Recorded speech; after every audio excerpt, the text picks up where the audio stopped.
Hi, I'm Ian Powell. Sexuality is a very important part of what it is to be human. Many of our greatest joys and hopes, many of our deepest pains and regrets are to do with questions of human sexuality. But I think it's fair to say that rarely in Sydney do people get a chance to hear what Jesus and Christianity, in its most straightforward sense, has to say to us about this part of our lives.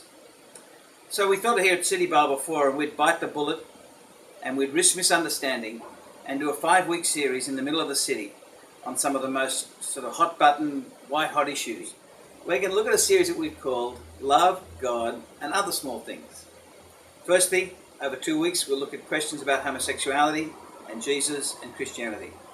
I reckon most people, whether they be absolutely mad keno Christians or have little understanding of Christianity, will be surprised and maybe a bit shocked at what Jesus does and doesn't say about these areas.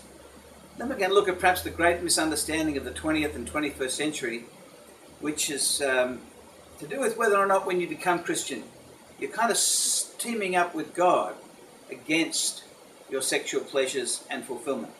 Then we'll look at what Jesus does and doesn't say about divorce and remarriage. And lastly, we'll ask the question, must love always end in tears? An honest reflection on our lives will show that often things that look so hopeful and wonderful finish up not so good. Really hope you can come along. I know you'll find it interesting and helpful. And above all, why don't you bring a friend along to come and hear some stuff that they've almost certainly never heard before and will find very interesting. Thanks.